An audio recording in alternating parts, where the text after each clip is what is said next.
Hello, friends. Night has already fallen, and the day was long and tiring. And now, it is time to rest. As always, I will tell you a kind legend that once took place in our beloved Middle-earth. So, settle in comfortably, gently close your eyes, and let our journey begin.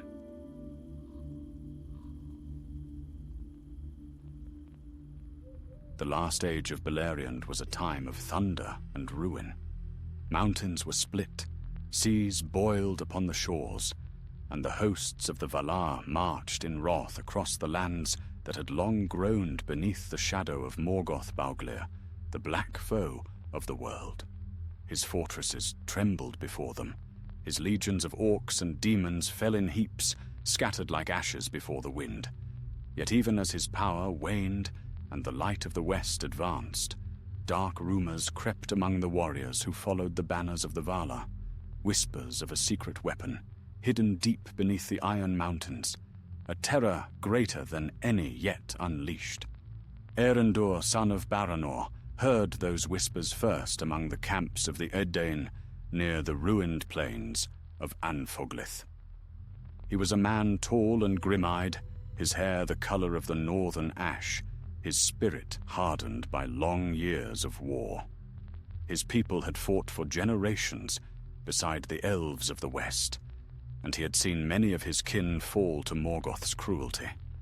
But it was not fear that stirred him when he heard the tales. It was unease, the sense that something monstrous was being born in secret while the world's eyes were turned elsewhere. One night, as the fires burned low, a messenger of the Noldor came to his camp, Laerion, a smith once of Gondolin, whose hands had forged blades bright as moonlight and armor that gleamed like starlight. He bore tidings from the lords of the host. A small company was to venture north, beyond the reach of the main army, to uncover the truth of Morgoth's new creation. Few would go, for the journey was near hopeless. But if the weapon were real, they must know, lest all their victories turn to dust. Eärendil listened in silence. The wind howled across the desolation, carrying with it the scent of ash and the faint, bitter tang of iron.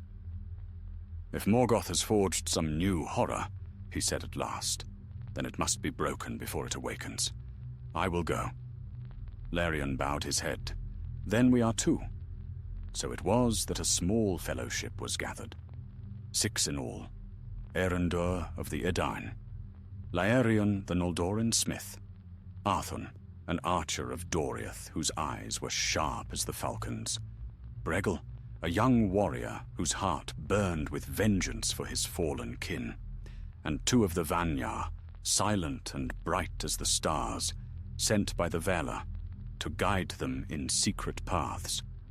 They left before dawn, when the world was still grey and quiet. The banners of the Valar fluttered far to the south, their hosts encamped by the river Sirion, but the company rode north into lands long lost to hope. Their path took them through the broken plains where the great battle had raged, a land of blackened stone and twisted iron, where no green thing grew, and the air itself seemed to whisper with the memory of screams. As they passed through those forsaken wastes, they came upon the ruins of ancient fortresses, half buried in ash. Here lay the bones of dragons, vast as towers, their wings folded like burnt parchment. There were craters where balrogs had fallen, and rivers of hardened glass where fire had once poured. It was a land unfit for life, yet Morgoth's servants still lingered, scattered bands of orcs, half mad with terror and hunger, creeping through the dark in search of prey.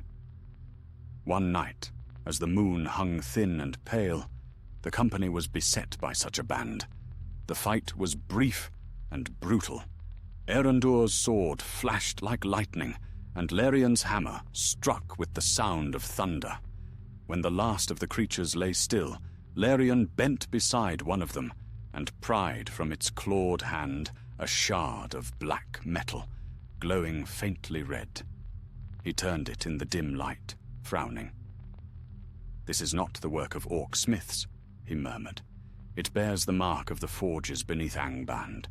And see here, this metal is alive with heat, though no fire feeds it. Morgoth forges again, and not mere blades." Eärendil touched the shard and drew back quickly. "It burned even through his gauntlet. Then we are close to the truth," he said grimly. They pressed on, guided by the light of the stars and the faint gleam of the Vanyar's radiance. The further north they rode, the colder the air grew, and the land fell silent, save for the groaning of the earth beneath their feet. Great fissures split the ground, and black smoke rose from unseen depths. At times they glimpsed shapes moving far off, vast wings blotting the starlight, the echo of roars that shook the mountains. At last, from a high ridge, they beheld the Iron Mountains themselves, dark and terrible, their peaks shrouded in storm. Lightning flashed upon their crowns, and the fires of Angband glimmered faintly below, a dull, angry red like the eyes of some sleeping beast. Larion stood long in silence, his face pale in the starlight. "Once," he said softly, "I worked beside the forges of the Noldor, and the flame was a thing of creation, of beauty and craft. But here, in Morgoth's hands, it is twisted into destruction. There is something being wrought there that defies all reason. I can feel it in the air." Eärendil nodded, his gaze fixed upon the mountains. "Then we shall go down into that darkness and see it with our own eyes. Whatever Morgoth has hidden, we will find it, and end it." So began their descent into the shadow of the Iron Crown. The company crossed into the shadow of the Iron Mountains before dawn, when the east was only a dim glow, and the wind that came down from the peaks bit like steel. The air grew heavy with ash and smoke, for the forges of Angband were never still. Even leagues away, the ground quivered faintly beneath their feet, as though the earth itself feared what slept beneath. Eärendil led them along a narrow ravine, half-choked with slag and broken rock. The place stank of brimstone. Dark veins of molten fire pulsed through cracks in the ground, like the blood of some wounded beast. They went on foot now, their horses left hidden in the southern wilds, for no creature of light would tread nearer to Morgoth's realm.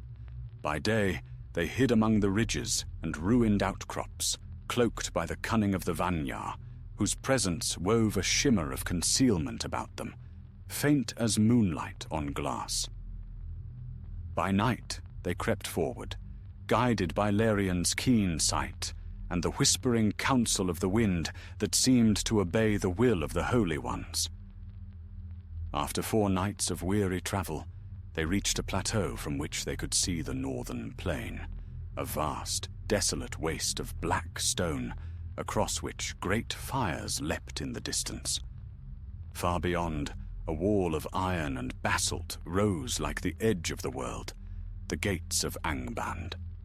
Above them towered Thangorodrim, the triple peaks of dread, their summits lost in storm and cloud.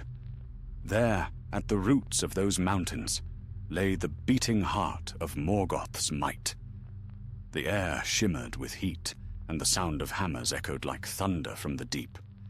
As they crouched among the rocks, Arthon lifted his bow and peered through the haze. "I see movement," he whispered. "Legions, hundreds, perhaps thousands, trolls bearing chains, orcs driving wagons laden with ore, and there..." He paused, his voice faltering. "Something greater moves among them. I cannot name it." Learion's gaze followed his. His face grew grave. "They are not forging weapons for armies," he said. "This labor is for one thing alone." That night, they descended into the lower valleys, seeking a way into the hidden forges said to lie beneath the mountains. Laerion led them to a cleft, where steam rose from the earth, veiling their passage. They followed a tunnel, half swallowed by rubble and darkness, its walls lined with ancient marks, the sigils of Morgoth's smiths. For hours they crept downward, their footsteps muffled, their breath loud in the gloom. The air grew hot and thick, and the stones beneath their feet glowed faintly red. Then at last they heard voices, harsh and guttural, and saw a ruddy light flickering ahead. They halted behind a pillar of rock. Beyond lay a cavern vast as a cathedral, lit by rivers of molten metal. Great furnaces roared, and orcs toiled beneath the lashes of balrogs. The heat was suffocating. Chains the size of ships' masts hung from the ceiling, and among the fires stood immense molds, shaped like wings, claws, and scales. Erendur felt his heart hammer in his chest. "By the Valar," he murmured. "What are they building?" Laerion's eyes widened with horror. "A dragon," he said. "Not like those we have faced before. This one is being made, not born. See how the metal flows into the molds, the veins that glow with inner fire. Morgoth is forging a creature of living flame and iron. If this beast awakens, not even the armies of the Valar could withstand it." The truth struck them like a blow. The secret weapon of the Iron Crown was not some hidden spell nor army, but a single monstrous being, the greatest of all the winged dragons, whom Morgoth would name Ankalagon the Black. They watched in awe and dread as the workers poured molten iron into the dragon's frame. Sparks rose like fireflies. Around the chamber, runes of binding were carved into the stone, symbols older than the world, drawn from the deep knowledge Morgoth had stolen in the beginning of time. "We cannot allow this thing to wake," said Erendur. "We must destroy the forges. Bring down the caverns if we can." But Laerion's gaze lingered on the runes. "No hammer or fire can undo this craft," he said softly. "It is shaped by the essence of the world's own flame, the secret fire that Eru set within creation. Morgoth has twisted it to his will, but the spark is still pure beneath the corruption. If it can be reached, if I can turn it, then perhaps the dragon may rise against its master." Erendur frowned. "That is madness. You would touch the fire of creation itself." Laerion met his gaze. "Better madness than despair. If I fail, the Valar's wrath will finish what we begin." Before Erendur could answer, a sudden tremor shook the chamber. From the far side, a door of black iron opened, and a host of Balrogs entered, their whips of flame crackling. The company shrank back into the shadows. The leader of the Balrogs spoke in a tongue that scraped like iron on stone. The orcs fell to their knees. Then came a sound, deep, slow, terrible. A heartbeat echoing through the earth. The molten rivers trembled. From the center of the cavern, the shape of the dragon shifted slightly, its vast wings twitching as if in slumber. "It stirs," whispered Arthur. "Too soon," said Laerion. "The bindings are unstable. Morgoth's greed drives him to haste. We may yet use that." They retreated swiftly, hearts pounding, and found refuge in a narrow side passage. There, Laerion began to work, drawing from his pack vials of strange liquid, powders of silver and blue flame, remnants of the Noldorin art. He mixed them with ash and whispered words in the tongue of Aule. "What do you mean to do?" asked Erendur. "I will lay a counter-rune upon the vents that feed the forges," Laerion said, sweat glistening on his brow. "When the time comes, the fire will turn against itself. But we must strike the bindings together. When the forges rage, we shall flee." They labored through the long night. Above them, the Balrogs roared commands, and the thunder of hammers never ceased. The heat grew unbearable, and the very walls began to pulse with light. At last, Laerion straightened, his work done. "When next the heart beats," he said, "the fire will answer my call." They fled toward the upper tunnels, hearts burning with dread and resolve. Behind them, the dragon's deep pulse grew louder, shaking the mountains to their roots. Then from far below came a roar that split the world, a scream of awakening, of fire and hatred unbound. The sky above the iron mountains lit with flame, and the war of wrath reached its terrible height. The mountains trembled, as if some vast power stirred within their roots. The company stumbled through the tunnels, stones falling around them, the air filled with the thunder of collapsing forges. Behind them, the great roar swelled, a voice that was not of this world, a sound that seemed to shake the stars themselves. Eärendil turned for a heartbeat, his eyes wide with horror. Far below, through a chasm in the rock, he glimpsed the awakening of the thing Morgoth had forged. It was like the birth of a storm made flesh. Flame poured from its mouth, lighting the vast caverns with a light redder than any forge. Its wings unfolded, immense and dark, spreading like a shadow over the molten rivers.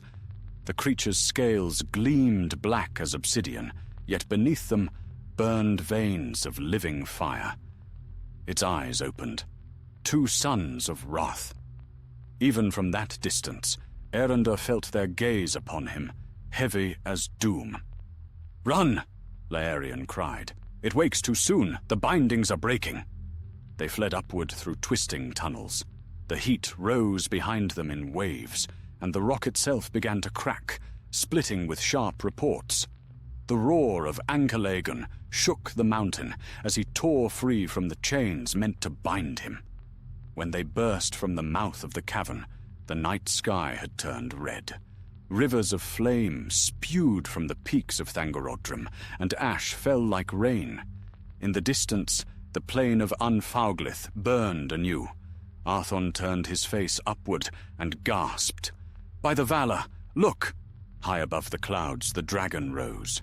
His wings stretched vast as storm fronts, blotting out the stars. Fire streamed from his jaws, and each beat of his wings sent shockwaves rolling across the land.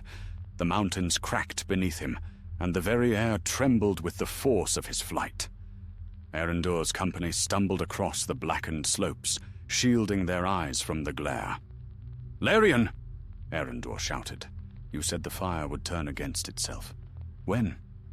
"It must be kindled by its master's will," Laerion answered through clenched teeth. "Only when Morgoth commands it to destroy will the counter runes awaken. Until then, we must survive." Lightning flashed overhead, born not of storm but of the dragon's fire clashing with the clouds. The world seemed to end in that hour.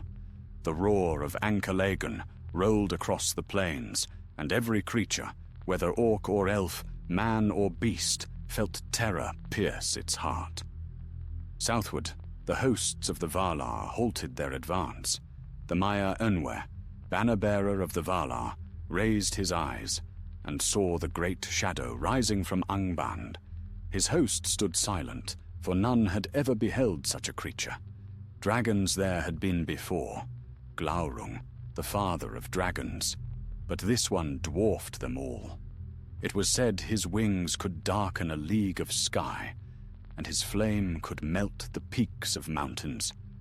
Yet in that same moment, far across the western sea, a mariner saw the light of that fire upon the horizon. The mariner Eärendil, sailing in his ship Vingilot beneath the stars. And he turned his prow eastward, for he knew the time had come.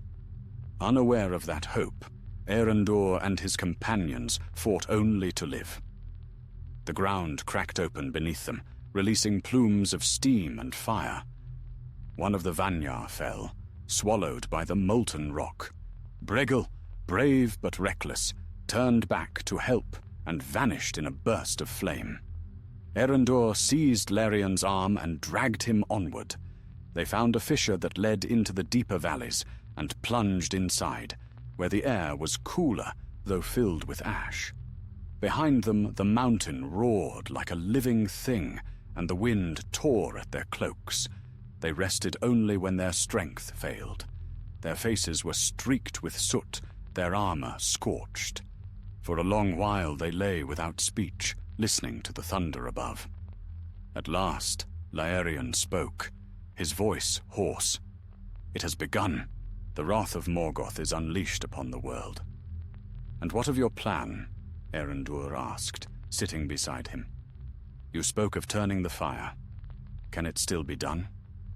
Laerion looked at his hands, burned and trembling. "Perhaps. But the rune must be completed where the bindings began, in the heart of the forge itself. And now it lies buried beneath ruin and flame." "Then we return," said Erendur. Laerion turned sharply. "Return to Angband!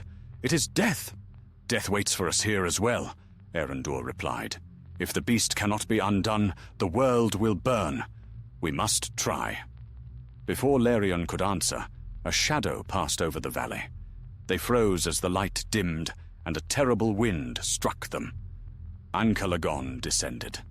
The mountain shuddered as he landed upon a distant ridge. From his throat came a bellow that split the sky, and fire poured forth, sweeping across the plains. The company cowered among the rocks, heat washing over them like the breath of a furnace. Through the glare, they saw other shapes moving, hosts of orcs and balrogs gathering beneath the dragon's wings, marshaled by Morgoth's will. And then, above all, they heard the drums of Angband echoing once more, summoning war. "The armies of the north rise again," murmured Arthon. "Even in ruin, Morgoth gathers his strength." Erendur's gaze hardened. "Then our task is clear. While he strikes against the Valar's host, we go back into his lair. If we can reach the forges before he returns, we may yet finish what we began." They waited until the dragon lifted into the sky once more, vast wings stirring storms as he flew westward toward the advancing host of Ernwe. Then, under cover of smoke and shadow, they began the climb back toward Angband's shattered gates. The way was harder now. The ground was slick with molten rock, and the air thick with choking fumes. The ruins of the fortress loomed above them, walls of iron half melted, towers toppled and burning. But through the wreckage they found a way down, for the earth itself had split open, revealing new paths that led into the deep. They descended once more into darkness. The heat pressed around them like a weight. Laerion led the way, his eyes aglow with faint blue light as he sought the runes he had marked before. At last, they came upon the remains of the great forge hall. The furnaces had collapsed, but the molten rivers still flowed. The molds of the dragon lay shattered, and among them flickered the remnants of Morgoth's craft, runes burning faintly, alive with stolen light. Laerion knelt, spreading his hands over the stone. "It still breathes," he murmured. "The power runs deep, feeding the beast. But if I can twist the pattern, yes, here. If I bind the fire to the heart instead of the will..." Erendur watched as Laerion began his work. Sparks danced around him, and the faint sound of singing rose, soft and strange, a song of the Noldor long forgotten, woven with grief and courage. Hours passed. The mountain above groaned. From afar came the echo of thunder, not storm, but the clash of powers beyond mortal ken. Laerion's voice faltered, his strength waning. Erendur stepped forward, placing his hand on the rune-marked stone as the smith's final words left his lips. Together they pressed down, and the forge answered. Light burst upward, white and fierce. The mountain shuddered, and the flames turned inward, folding upon themselves. A sound like a vast heartbeat echoed through the deep, then ceased. Far above, Ancalagon the Black gave a cry of fury that shook the heavens. The counter-rune had awoken, and the balance of the war of wrath began to turn. The sky above Beleriand had become a sea of fire. Clouds glowed red as dawn, though no sun shone there, and the mountains vomited smoke that spread for leagues. The wrath of Morgoth was no longer a whisper or a threat. It was a storm made flesh, and at its heart, beating its vast wings like thunder, flew Ankalagon the Black, mightiest of all Morgoth's creatures. He soared high above the ruined plain, his shadow falling upon the armies of the Valar that marched northward. Fire streamed from his jaws, and where it fell, the earth opened in fountains of flame. The elves of the Noldor raised their shields, and the men of the Edain crouched behind their banners, but no mortal defense could stand against that fury. Only the Maiar themselves, arrayed in light, met the dragon's fire and turned it aside. Far to the east, Eärendil and Lérion felt the tremors of the battle through the very stone beneath their feet. They had fled once more from the forge chamber, leaving behind the blazing light of the counter-rune that Laerion had woven. The tunnels around them had begun to collapse, the walls splitting with sounds like distant thunder. "The binding is turned," Laerion gasped, his face pale and gleaming with sweat. "The fire will feed upon itself now. If Eru grants it, it will weaken him." Eärendil steadied him as the ground heaved. "If it does not, then it will consume us as well." They climbed upward again, through passages that grew hotter with every step. The air shimmered, and rivulets of molten rock oozed from the cracks in the walls. Yet above the din, they heard the deep, shuddering bellows of the dragon. And though they could not see him, they knew he was struggling against the flame, now raging within his own heart. At last they reached an upper cavern that opened to the ashen slopes of Thangorodrim. There they paused, gazing out upon a world aflame. To the west, the sea glimmered faintly through the smoke, and far beyond, like a falling star, they saw a light upon the clouds, a bright, silver flame moving swiftly across the sky. Lerion's eyes widened. "Eärendil," he whispered. "The mariner comes at last." Even through the roar of fire, they could hear the cry of trumpets from the west. The host of the Valar had rallied, and from the heavens descended Eärendil, bearing the Silmaril upon his brow. With him flew the great eagles of Manwë, their wings bright as sunrise. Together they rose to meet the dragon. The sight of that battle was a thing of wonder and terror. The heavens burned red and gold as fire met starlight. Ankalagon roared and struck with his claws, vast enough to crush mountains, but the light of the Silmaril blazed against him, and the eagles darted in swift as lightning. Their talons tore at his wings, their cries ringing clear above the thunder. Eärendil and Lérion could do nothing but watch as the sky itself seemed to crack apart. "See," said Lérion, clutching a rock for support. "The counter-fire takes hold. His flame falters." It was true. Each time the dragon spewed fire, it flickered and died more swiftly, as though some hidden hunger drained his strength. The counter-rune, drawn from the forges of his making, was working its slow doom. Yet still the struggle raged. Ankalagon struck Eärendil's ship, Vingilot, with a blow that would have dashed it to pieces upon the ground, but the mariner steered aside, his ship gliding upon the winds as though borne by unseen hands. The Silmaril blazed brighter, and for an instant the darkness recoiled. Below, the armies clashed. Orcs fled shrieking before the advancing host of Eärnwe. Balrogs hurled themselves into the fray, their whips of flame lashing through ranks of elves and men.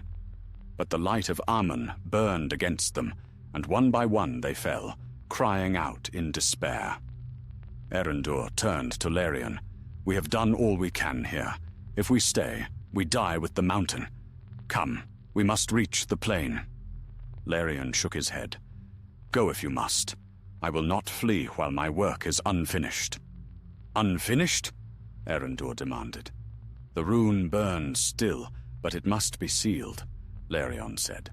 "If the fire is not bound again, it may burst forth and remake the mountain into a furnace that will devour all of Beleriand." Erendur hesitated. He saw the truth in the Noldo's eyes, the calm acceptance of one who had already chosen his fate. Slowly he nodded. "Then I will not let you stand alone." Together they descended once more, though the air now was thick with choking smoke.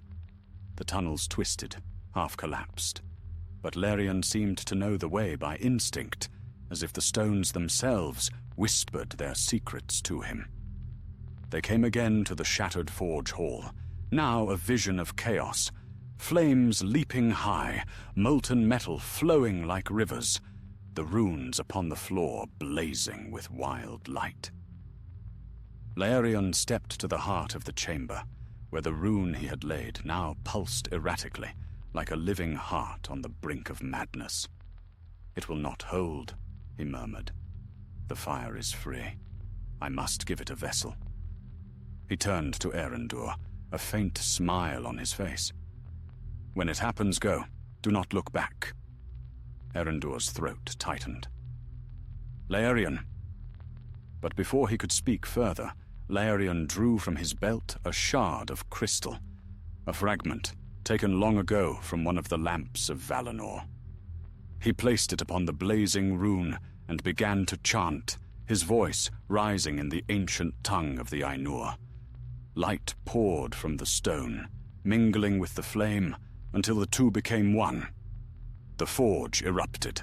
A column of white fire shot upward, piercing the mountain from root to crown. The blast hurled Erendur backward, and for a moment all the world was light. Then came silence, a silence vast and deep as the sea.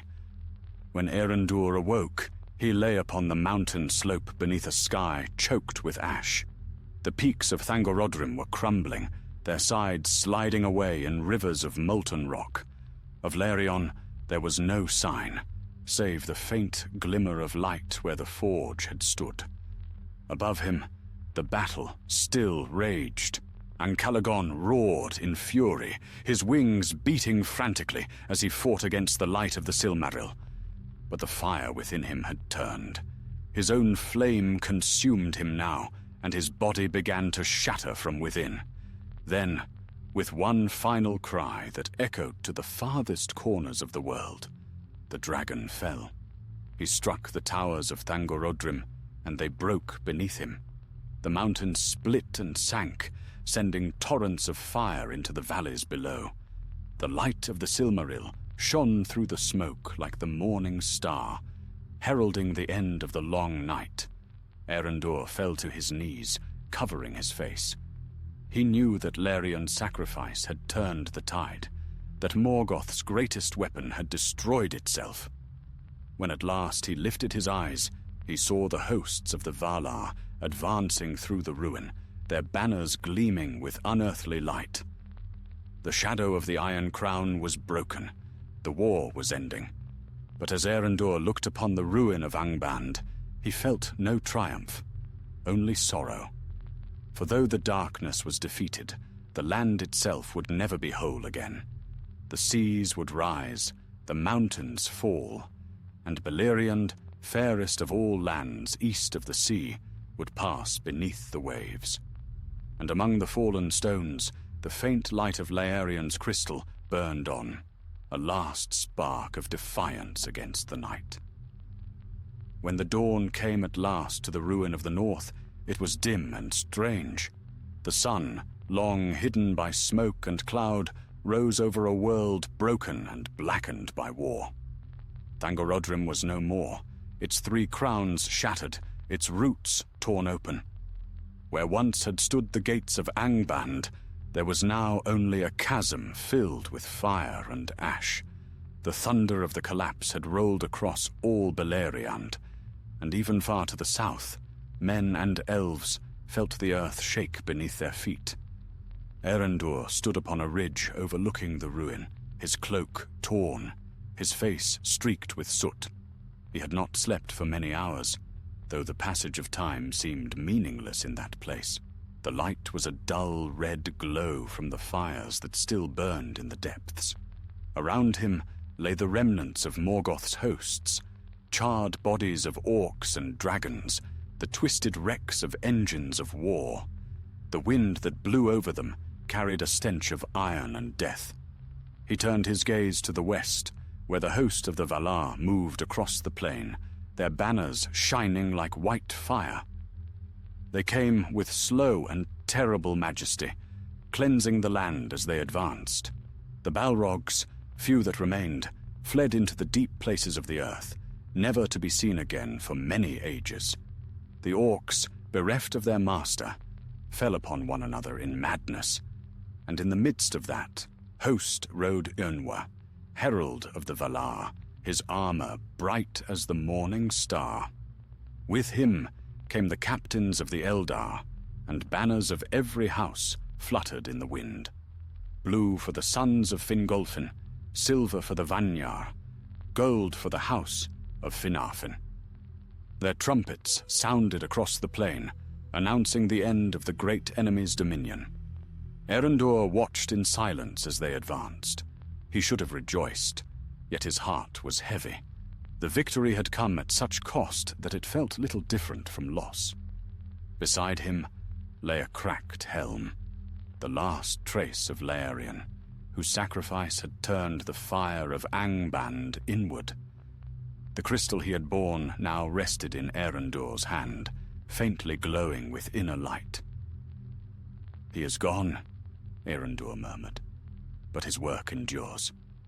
A voice answered softly behind him. Few deeds of such courage are remembered by name. Yet without them, the great victories of kings and Valar would never come to pass. Erendur turned to see a tall figure cloaked in silver, her hair like pale gold in the ashen light. One of the Vanyar, the last survivor of the two who had joined their company. She had no need to speak her name. Her bearing marked her as one of the high kindred who had dwelt long in the light of Aman. "You live," Erendur said, relief breaking through his weariness. "For a little while longer," she replied with a faint smile. "The war is not yet ended, though the shadow is fallen. Morgoth still lives within his halls, cowering behind the remnants of his might. Eönwë gathers his host for the final assault." Erendur looked toward the burning chasm. "Then I will go with him." The Vanyar's eyes softened. "Your courage is great, son of men, but the battle that comes is not for mortals to fight. The Valar themselves will lay hands upon the fallen Valar. Yet you may still serve, if you wish it, by bearing witness to what was done here, and remembering the names of the fallen. For even in victory, memory is the only light that endures." Erendur closed his fingers around the crystal. "I will remember." Below, the host of the Valar came to the very gates of Angband. The fires within raged as though the earth sought to hide its shame, but the power of Aman was greater. Eönwë raised his hand, and the light of the west shone forth, driving back the darkness. Trumpets sounded again, a clarion call that echoed through the ruins like the voice of the world reborn. Then the ground split, and from the depths came a cry of despair that shook the air. Morgoth Bauglir, once Melkor the Mighty, crawled forth from his last refuge. No longer did he bear the form of majesty that had once deceived the world. He was shrunken and blackened, his crown broken, his iron armor rent and smoking. Yet still his eyes burned with hatred and pride. Eönwë stood before him, his banner blazing like flame. "Morgoth," he said, his voice ringing clear, "your power is ended. The lands you have defiled will no longer bear your name. Surrender the Silmarils and face the judgment of the Valar." For a moment there was silence. Then Morgoth laughed, a sound like the breaking of mountains. Judgment? By whom? I am the first and greatest of the powers. None may bind me.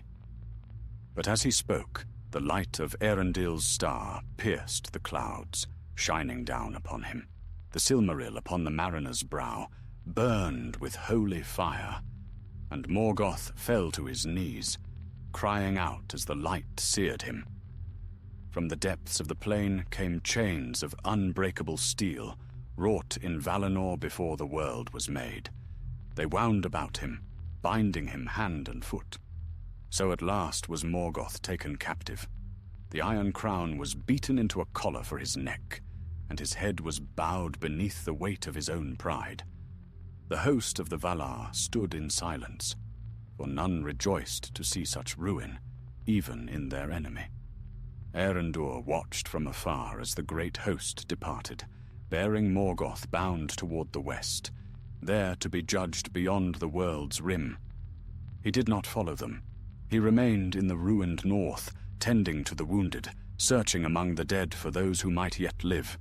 Days passed, and the fires slowly died. The mountains cooled, and rivers of black glass hardened where molten rock had flowed. But the air never lost its bitterness, nor the land its scars. The plain of Unfauglith, once the fair land of Ardgalen, was now a desolation that would never bloom again. One evening, as the first stars returned to the heavens, Eärendil climbed a hill overlooking the sea. There he set the crystal of Laerion upon a cairn of white stones. It burned with steady light, a small star amid the ruins. To the one who forged light against the dark, he said quietly, "May your spirit find the peace denied you here." The Vanya stood beside him, her gaze turned westward. "The world will change," she said softly. "The seas will rise, and all these lands shall sink beneath them. Beleriand will be no more, but the memory of this day will live on in song, and the light you guard will not be forgotten." Eärendil nodded. "If the seas take it, then let the waves bear the memory westward, to where the Valar dwell." They stood long in silence, watching as the wind stirred the ashes of a fallen world. And so the War of Wrath came to its end. Morgoth was cast into the void, his armies scattered, and his might forever broken. Yet in the hearts of those who survived, the shadow lingered, a memory of terror and loss. The peace that followed was not the peace of joy, but of weariness, a quiet after thunder. Still, amid the ruin, one light endured, the flame of sacrifice, of courage unforgotten, and as long as that light burned, even faintly, the darkness could never wholly return. The War of Wrath was ended, yet its echoes lingered like thunder fading beyond the horizon. Beleriand lay broken, its rivers choked with ash, its mountains rent asunder. The hosts of the Valar had withdrawn to the west, taking with them their banners and their captives. The light of Aman had passed once more beyond mortal sight, and a heavy silence settled upon the lands that remained. Eärendil walked alone through the ruins of the north, his heart weary though his purpose was not yet spent. He had seen the might of the Valar, the fall of dragons, and the capture of the dark enemy himself, yet none of it brought peace to his spirit. Too many friends had perished, too much beauty had been turned to dust. The air was still thick with the taste of smoke. Where once the forests of Dorthonion had stood, only blackened stumps remained, their roots sunk in soil of ash. The waters of Sirion ran red and sluggish, and strange lights flickered beneath their surface. The land itself seemed wounded, as though the very heart of Arda bled. Yet amid that desolation, life stirred anew. In the hidden vales where the fire had not reached, green shoots broke through the soot. The birds had begun to return, their songs tentative, as if uncertain the silence would not swallow them once more. Eärendil took hope from such small things, for he knew that even the greatest darkness cannot wholly smother the flame of renewal. One morning, while traveling the southern foothills of the ruined mountains, he came upon a company of elves gathering the scattered remnants of their people. They were of the Noldor, and their leader was a tall woman whose hair shone silver white, though her eyes were deep as night. She greeted Eärendil kindly, for she had known him in days long past. "Hail, Captain of the Edain," she said, her voice soft but strong. "Few of your house remain in these lands. What brings you still among the shadows, when the West calls all to peace?" Eärendil bowed. "Lady Idril," he said, recognizing her at once, "the daughter of Turgon of Gondolin, and mother to Eärendil the mariner. I have no ship to bear me west, nor heart to seek the sea. I remain to keep watch, to remember." Idril studied him for a long moment. "To remember," she repeated quietly. "Yes, there is need for that.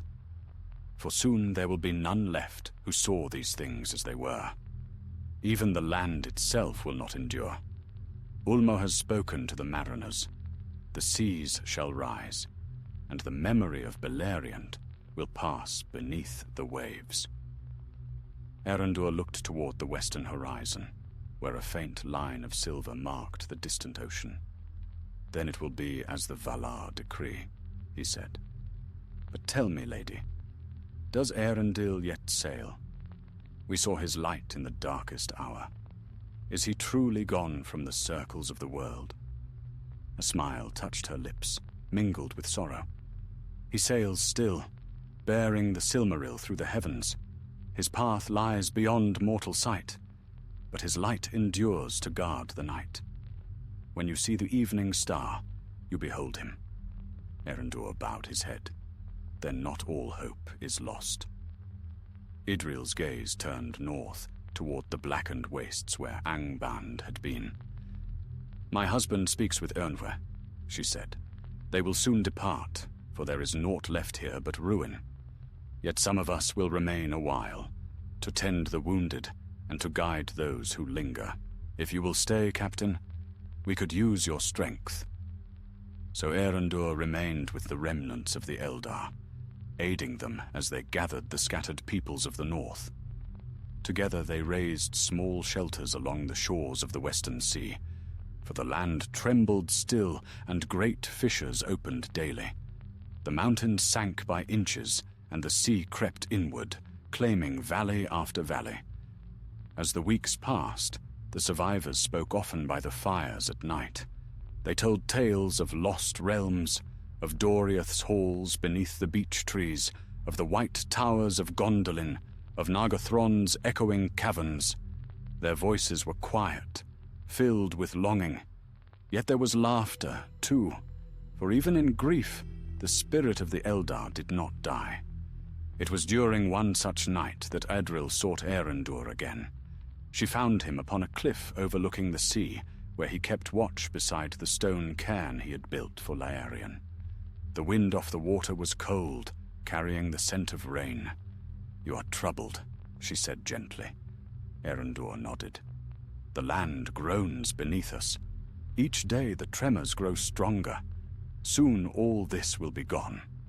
I wonder if any will remember when it is swallowed." "They will," said Idril. "The histories will be written anew in the West. The deeds of men and elves alike will be set down, and your name will be among them." He looked at her sharply. "What do I matter, beside the great ones? I am but a soldier who walked in their shadow." Idril's eyes softened. "You were there when the secret fire was turned against the enemy. You walked the paths none dared to tread. Do not measure worth by glory. Many great deeds are done in silence, and without them, the world would fall." Her words eased something within him. For a long time they stood together, watching the stars emerge above the sea. Among them shone one brighter than all others, the light of Eärendil. When at last Idril departed, Eärendil remained. keeping vigil through the long night. He could feel the slow shifting of the earth beneath his feet, like the breathing of some vast creature in slumber. The waves crashed farther inland now, foaming against rocks that had once been green hills. At dawn, a storm rose from the west.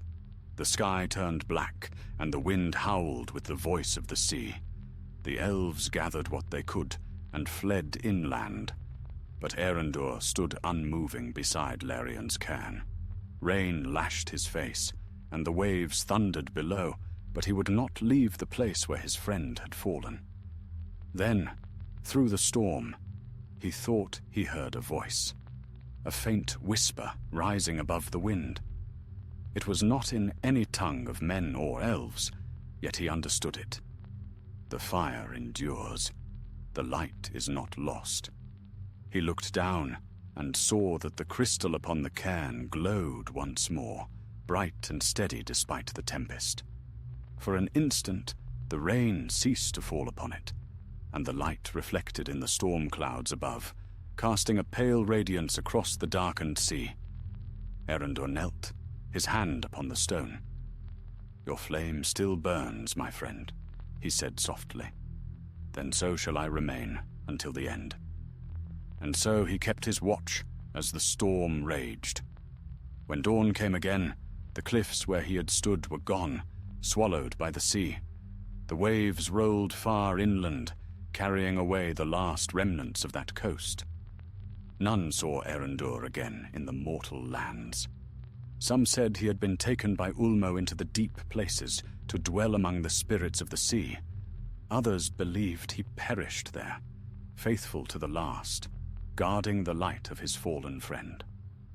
But on clear nights, when the western wind blows and the sea is calm, mariners tell of a pale gleam beneath the waves, a light that moves as though a single flame burns still in the darkness, unyielding and eternal. And thus was the memory of the secret weapon of the Iron Crown, bound forever to the sea.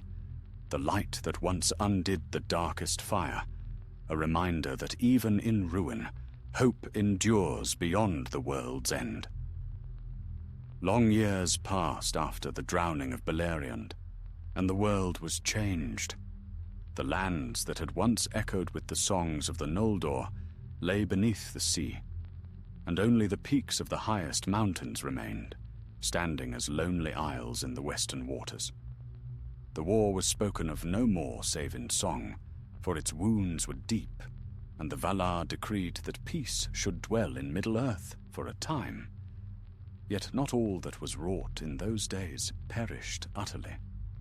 Hidden among the new lands, fragments of the old world endured, shards of white stone that once paved the streets of Gondolin, a single tower from the realm of Doriath, overgrown with ivy and silence, and deep beneath the western ocean, a faint light that glimmered still through the black waters like a fallen star. That light was the legacy of Lérien and Erendur, the remnant of the fire that had turned the tide of the War of Wrath. Few remembered it now, for the passing of ages dims all but the brightest memories. Yet there were whispers among the mariners of Númenor, who sailed farther west than any others dared. They told of a pale gleam beneath the sea, where no sunlight reached, and of a voice that rose from the deep, singing in a tongue long forgotten.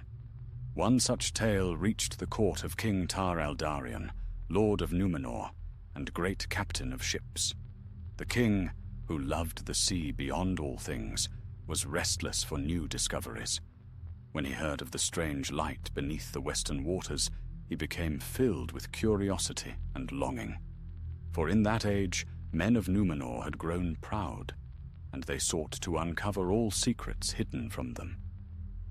"Perhaps it is the reflection of Erendil's star," said one of his counselors. "Nay," replied the king, "for that light dwells in the heavens, not the deeps. What shines beneath the sea is of Middle-earth, and if it be some relic of the elder days, it shall be found." So it was that Eldarion gathered his finest mariners and set sail westward upon his great ship, Polaran. They journeyed far beyond the sight of the coasts of Numenor, where the waves grew heavy and the wind bore the chill breath of the world's edge. For many days they found nothing but the endless sea, until one night, when the moon had sunk and the stars were veiled, a soft radiance appeared far below their keel. It was no reflection of the sky. The water glowed from beneath, faint but steady, and the men who leaned over the rails saw a shape like a flame, wavering deep in the dark. The crew murmured in awe and fear. Some would have turned back, for they felt a strange dread upon their hearts. But Eldarion's eyes shone with wonder. "Lower the anchor," he commanded. "We shall send down divers to see what lies below." They obeyed, though unwillingly. At dawn, when the sea lay calm as glass, 3 of the king's strongest men were lowered by rope into the deep. The water was cold and heavy, and soon the light of the sun faded above them. Yet still they descended, following the glow that grew brighter as they neared the seabed. What they beheld there was a sight beyond mortal reckoning. A great cairn of white stones lay upon the ocean floor, untouched by the ages. Upon it rested a single crystal, still burning with steady light. Around it grew strange corals of silver and pale gold, shaped like the runes of ancient days. But as they drew near, a voice filled their minds, not spoken aloud, but felt within their hearts. "Come no closer," it said, sorrowful and stern. "This flame is not for mortal hands." The divers recoiled in terror and signaled to be drawn up. When they returned to the surface, they lay trembling, unable to speak for many hours. At last, one found his voice and told what he had seen. Eldarion listened intently. "A cairn beneath the sea," he said softly, "and a voice that guards it. This is no mere relic. It may be a gift of the Valar, or a warning." His counselors urged him to turn back, fearing the wrath of the West. But Eldarion was not swayed. "If it be a relic of the elder days," he said, "then it belongs to the lore of men. For our fathers fought beside the Eldar in the wars of the North. We shall not leave it to the deep." That night, while his crew slept, Eldarion went alone to the rail and gazed into the black waters. The faint glow below seemed to beckon him. He thought of Eärendil, his forefather, who had sailed beyond the world's edge and found the light of the Silmaril. Perhaps this too was a sign, a remnant of that same power, waiting to be claimed. He spoke aloud into the wind. "If this light be of the enemy, I will destroy it. But if it be of the Valar, let them show me a sign, that I may know their will." For a time there was no answer. The sea lay still, and only the sound of the ship's timbers creaking broke the silence. Then, far above, the clouds parted, and the light of Eärendil's star fell upon the water. It touched the surface and spread downward, mingling with the glow beneath, until sea and sky shone as one. Eldarion fell to his knees. "So be it," he whispered. "The light is hallowed. It is not ours to take." When morning came, he ordered the anchor raised and the sails set eastward. But as the Polaran turned homeward, he looked once more into the depths. The light still burned there, unwavering, and though none heard it but he, a voice seemed to whisper from the sea. "The flame endures. Remember." Years later, when Eldarion was old and his voyages were ended, he would tell his daughter, Ankalime, of that light. "There lies the memory of the world before our time," he said. "It is a promise that even in ruin, the fire of hope remains." So the tale of the secret flame of the West passed into legend. Some said it was the spirit of a fallen elf, guarding the remnants of the war. Others believed it was the blessing of Eru himself, left as a token that the world would one day be renewed. Yet among the mariners of Numenor, it was said that when storms rose upon the western sea and ships were driven near the forbidden waters, a pale light would sometimes appear beneath the waves, guiding them to safety.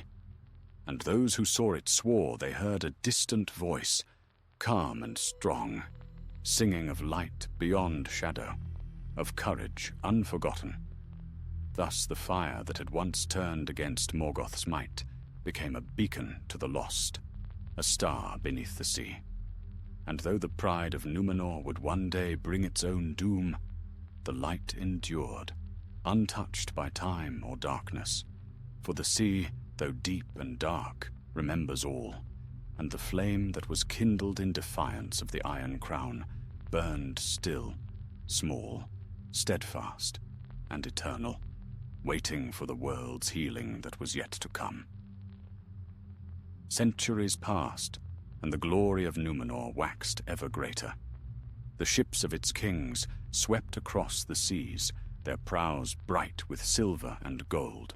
Great harbors were built upon every shore, and towers rose so high that their crowns were lost in the clouds. The mariners of Westernesse grew proud, for no land or people could match their craft. They believed themselves unconquerable, favored beyond measure by the valor. But pride is a shadow that follows all greatness. The memory of the elder days faded from their hearts, and the tales of the War of Wrath became but legends sung by lore masters to restless children. Few remembered the cost of that ancient victory, and fewer still the name of Erendur, the last guardian of the light beneath the sea. Yet the sea itself remembered. Beneath its shifting surface, the current still flowed around the cairn of white stone, and the crystal burned undimmed. Fish swam near its glow, as though drawn by its warmth, and strange whispers passed through the deeps where no man could hear. In the courts of Numenor, there arose voices that questioned the will of the Valar. Why should we not sail west, they said, to claim the lands of the gods? Are we not their kin, descended from those who fought beside them in the first war? The kings of later years, proud and restless, listened to these words, and their hearts turned from humility to longing. Among the few who resisted that pride was a mariner named Amandil, lord of Andunia, descended from Elros Tar Miniatur himself. He was a wise man, and though he served his king faithfully, his heart remained loyal to the Valar and to the memory of the West. He loved the sea as his forefathers had, yet he feared the growing arrogance of his people. One night, as he walked alone upon the western cliffs, he beheld a strange light far below the waves. It flickered faintly, as though some hidden fire glowed beneath the water. He called for his steersman, and they watched together in silence. "Do you see it?" Amandil asked. "Aye, lord," said the mariner. "It is a light, pale as starlight, moving upon the sea floor. But it cannot be fire, for there is no air to feed it." Amandil's heart stirred. He remembered the old tales told by the elders of his house, the story of King Aldarion and the flame beneath the sea. Long had he thought it no more than legend, but now he saw it with his own eyes. "Bring me a boat," he said. "I would draw nearer." They rowed out beneath the starlight until the cliffs were lost behind them. The sea was calm, and the night still. Then Amandil leaned over the side, and he saw it clearly. A single point of white light far below, shining steady through the darkness. A voice seemed to whisper in his mind, soft as the murmur of the waves. "The flame endures. Remember the fall of the proud." Amandil shuddered, for he knew the words were not his own. He bowed his head and spoke quietly. "If you are a messenger of the West, grant me wisdom, that I may guide my people before ruin comes upon us." But the light gave no answer, only pulsed once, brighter than before, then faded until it was lost in the deep. When Amandil returned to shore, he found sleep impossible. All night he pondered what he had seen, and by dawn his heart was heavy with foreboding. He went then to Romena, where his kin dwelt, and told his son Elendel of the vision. "The warning is clear," he said. "The pride of Numenor will bring doom upon us. The Valar's patience wanes, and the sea will one day reclaim all that we have built." Elendel listened in silence, his gaze turned westward, where the sun sank into the sea. "Then we must prepare, father. If the storm must come, we will endure it as our forefathers did." So it was that the house of Andunia became a refuge for those who still honored the Valar and remembered the friendship of the Eldar. They were few, but steadfast, and though the kings of Numenor turned their eyes toward forbidden shores, the faithful kept their hearts upon the light. Years passed, and Amandil grew old. Yet often he would walk to the cliffs at dusk, gazing westward, hoping for another glimpse of the light. Sometimes, when the sea lay still and the air was clear, he thought he saw it again, a faint glow far beneath the waves. Then he would smile and whisper to himself, "It burns still." At last came the days of Ar-Pharazôn, the proudest of all kings. His might was great beyond measure, and his heart was filled with envy of the immortals. He raised an armament vast as the world had never seen, and declared his intent to sail west, to wrest the undying lands from the Valar themselves. When Amandil heard of this, despair seized him. He went again to the western shore, and for the last time he beheld the light beneath the sea. It flickered sadly, as though mourning for what was soon to come. He spoke into the wind. "If this be the same flame that shone in the elder days, remember us in the hour of our need. Let not all be lost." That night, the sea answered. A low rumble rolled across the waters, and a single wave, white as foam, broke gently upon the shore. To the old mariner, it seemed the sea itself had given its blessing, or its farewell. Soon after, Amandil set sail alone, seeking the west to plead for mercy. None ever saw him again, but on the night of his departure, the watchers of Romena beheld a strange sight. The western horizon glowed faintly, as if the sun had set there a second time. Some said it was the reflection of Amandil's ship upon the waters. Others believed it was the deep light of the sea answering him one last time. Then came the downfall. The seas rose in fury, and the world was broken. Numenor was swallowed by the deep, and all its towers and palaces sank beneath the waves. The earth groaned, the sky was rent, and the sea rushed eastward in a tide that reshaped the lands of men. But even as the great island fell, sailors on the fleeing ships of the faithful beheld a wonder. Through the blackness of the storm, a pale glow shone far below the waves, steady, unmoving, and untouched by the ruin around it. Elendel, clinging to the rail of his ship, saw it and bowed his head. "The flame endures," he murmured. "Then hope remains." When at last the storm passed and the seas grew calm, Numenor was gone. Only the mountains of the world remembered her. Yet beneath the waters of the sunken land, the light still burned, guarding the memory of all that was lost. And thus, through the turning of the world, through the pride and the fall of kings, the secret flame of the Iron Crown endured. A spark wrested from the darkness of Morgoth himself, now become a light of mercy. Those who sail the western seas in later ages say that when the night is clear and the stars are hidden, a glow rises faintly from the deep, neither of fire nor of moonlight, and the waves whisper in an ancient tongue. The light was kindled in wrath, but it burns in hope. the seas that had drowned Númenor grew calm again in the passing of years, and new shores rose from the turmoil of the world's remaking.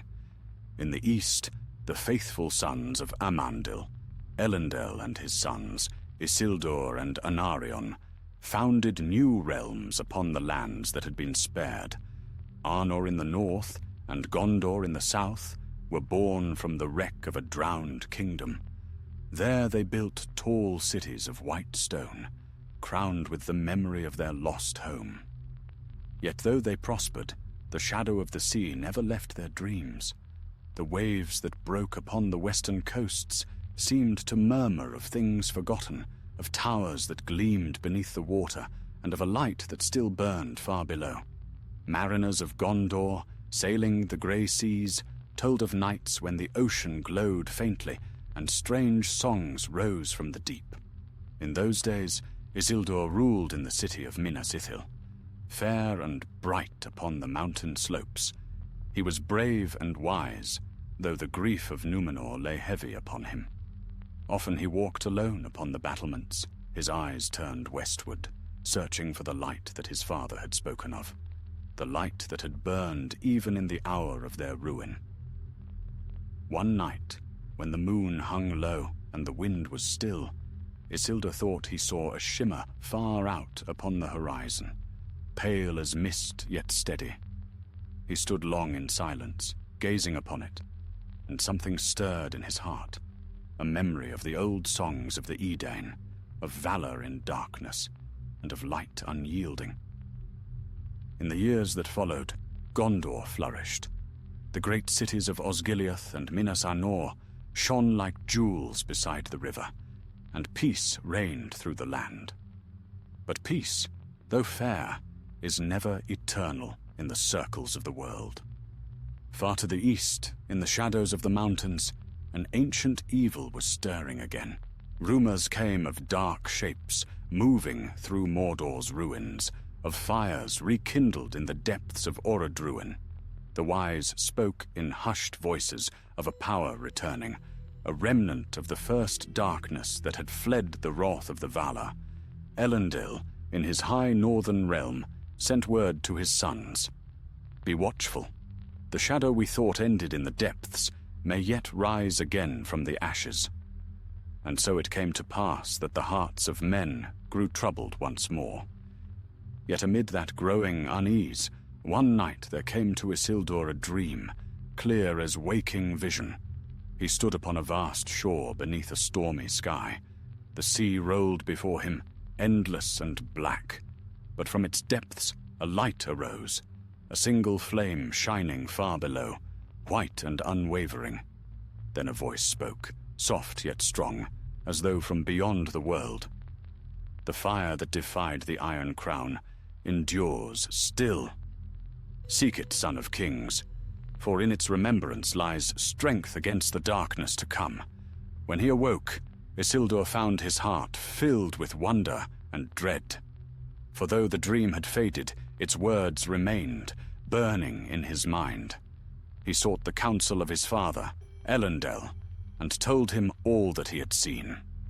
The old king listened long in silence. At last he said, "The sea does not speak without purpose. If that light is indeed the same that our fathers beheld, it may yet hold some power of the elder days. But take heed, my son. Light can bless or burn, and mortal hands cannot always discern between the two." Isildur bowed. "Yet if darkness rises anew, should we not seek every light that may aid us?" Elendil's gaze was grave. "Perhaps, but remember the fate of those who reached too far. The flame beneath the sea is not ours to claim." Still, Isildur could not forget the dream. In secret he began to gather ships, swift and strong, and men of courage to sail with him. They journeyed westward upon the great sea, beyond the sight of Gondor's shores. For many days they sailed beneath empty skies, until at last the waters grew strangely still and cold. Then, upon the seventh night, they saw it. A gleam deep below, bright as moonlight through glass. The men murmured in awe, for it was no mere reflection of the heavens. It burned with its own light, soft yet eternal. Isildur ordered the anchor cast and descended into the sea's silence, clad in armor of mithril wrought by the smiths of Eregion. He bore no weapon, only a lantern bound with crystal. Down he sank, past the dim silver fishes and the drifting veils of seaweed, until the light below filled his vision. There, upon a mound of pale stone, rested the crystal flame of Laerion. Though ages had passed, its glow was undimmed. As Isildur drew near, the waters around it shimmered, and a voice spoke within his heart. "Son of the West, why do you come?" Isildur knelt, the lantern trembling in his hand. "I seek the strength to withstand the darkness rising once more. The world is not yet healed. Strength you may find, but not as you desire. The fire was born in wrath and tempered in sacrifice. It serves none who would wield it, only those who guard it." "Then let me be its guardian," Isildur said, "as Erendur was before me." A silence followed, deep as the sea itself. Then the light pulsed softly. "The line of the faithful endures. Take this memory, then, not as power, but as hope."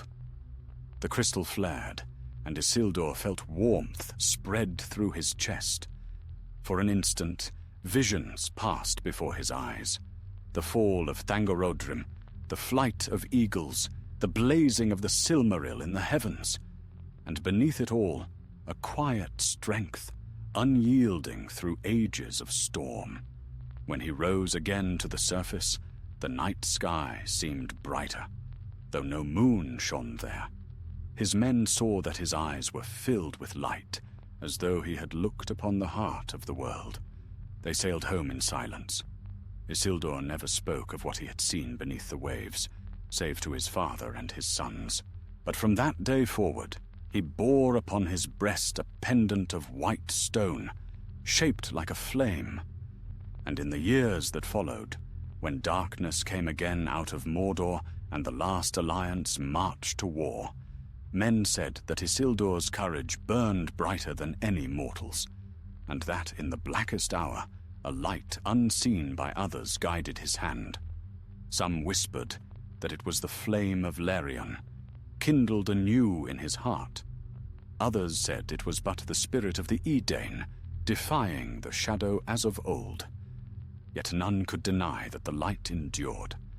For though the ages turn and kingdoms fall, the sea remembers all.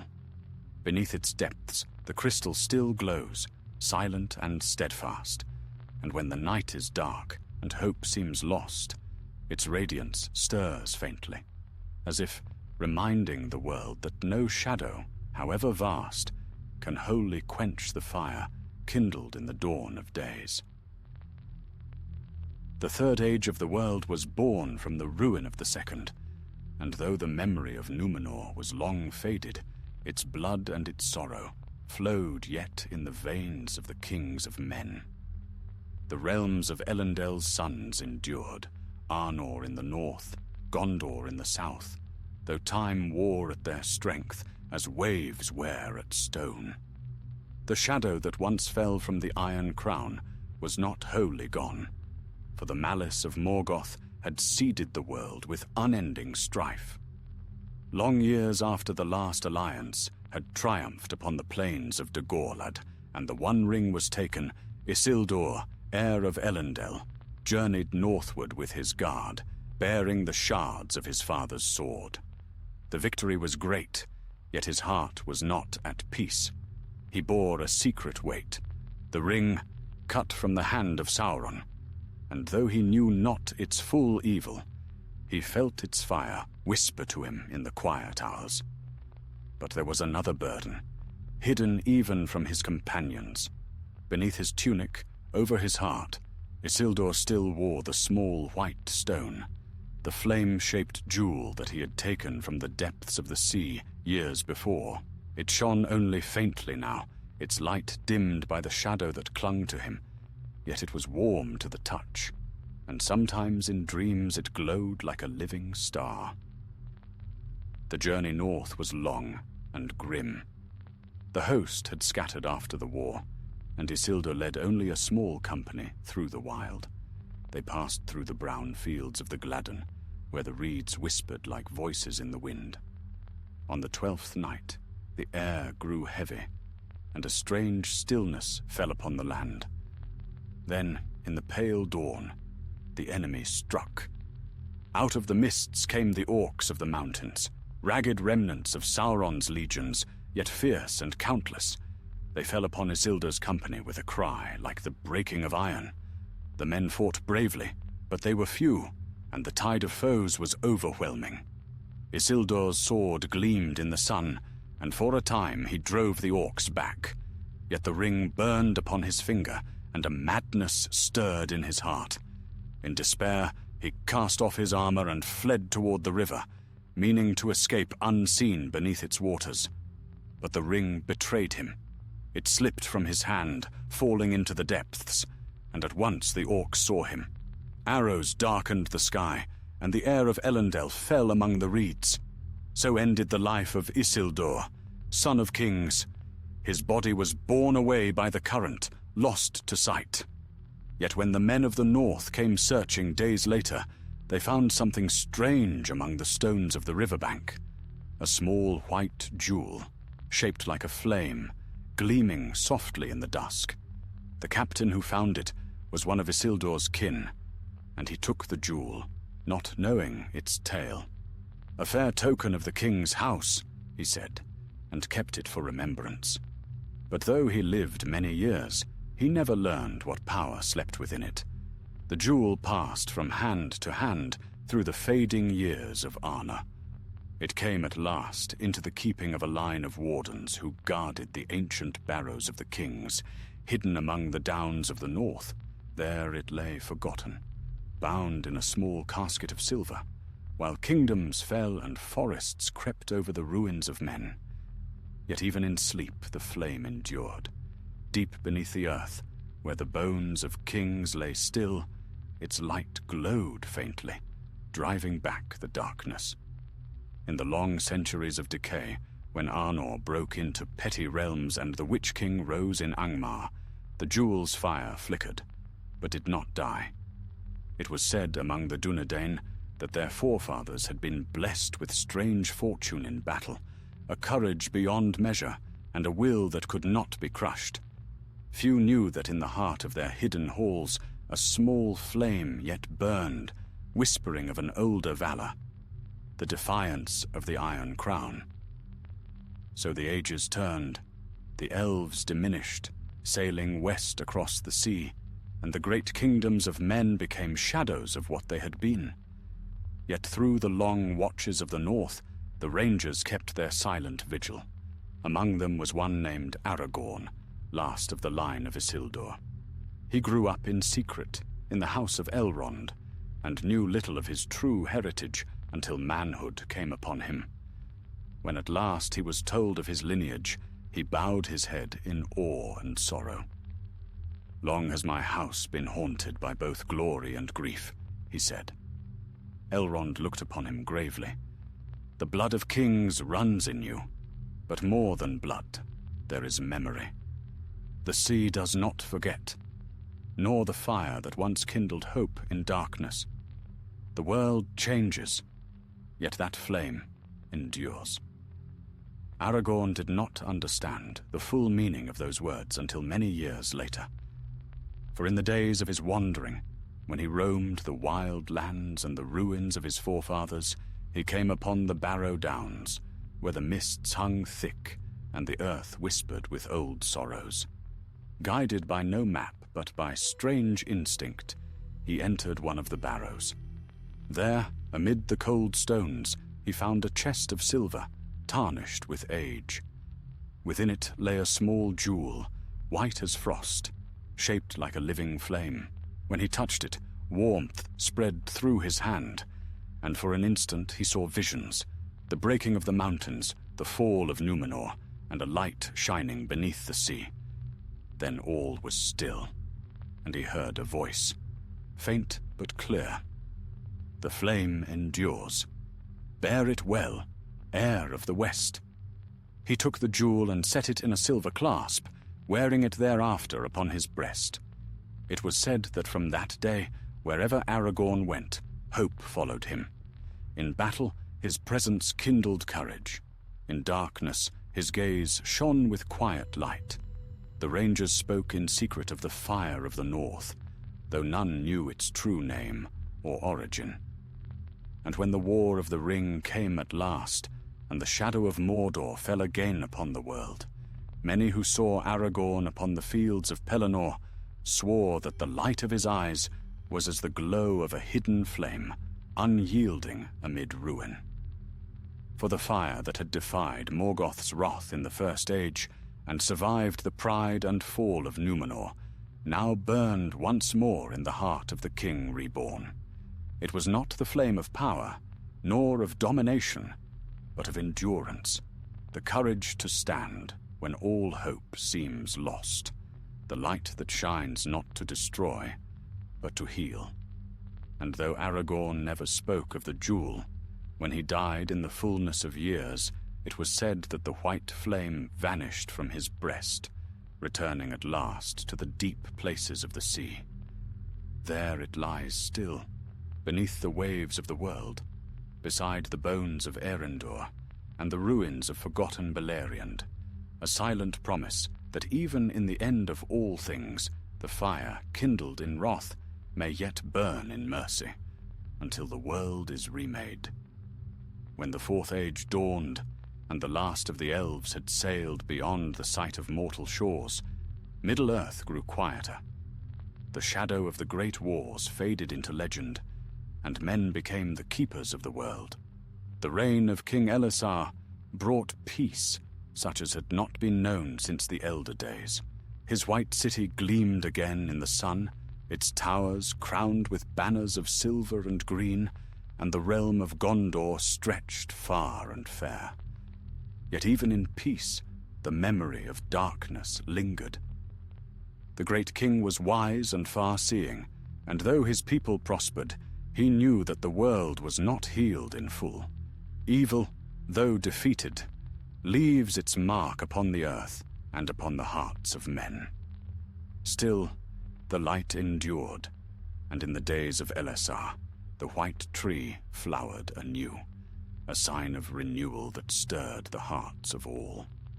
Among the treasures of his house, there was a single relic, small and mysterious, the white, flame-shaped jewel that had come to him through many hands, from Isildur and before him from the depths of the sea.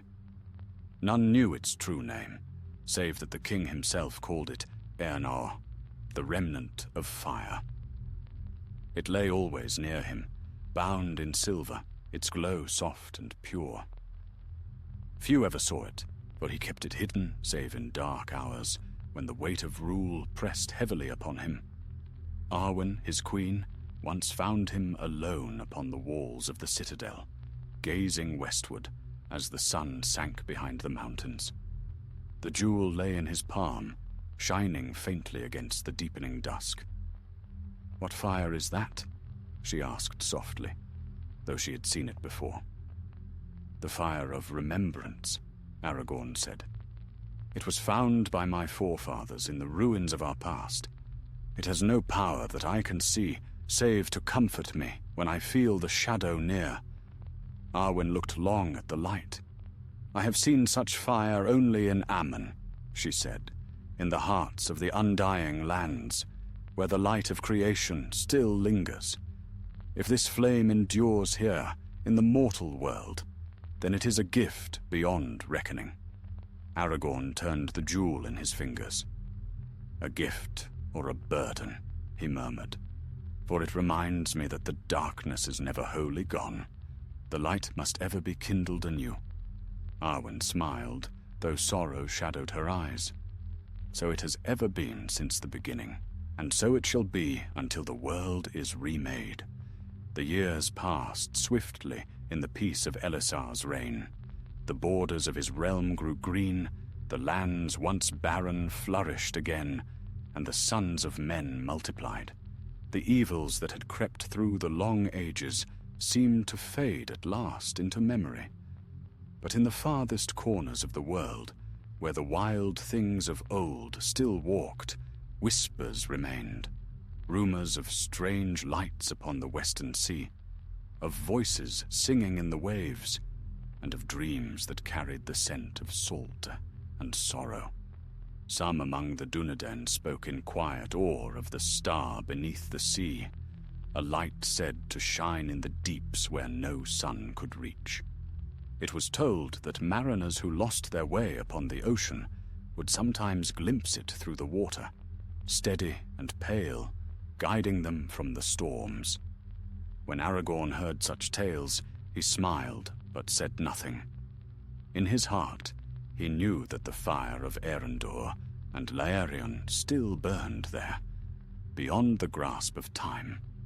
In the last years of his life, when his hair had turned silver and his beard was white as frost, the king went once more to the shores of Belfalas. He walked alone, for he desired no company. The wind off the sea was strong, and the gulls cried overhead. Standing upon a cliff that looked westward, he drew the jewel from his breast and held it high. "Long have you journeyed," he said, his voice carried away by the wind.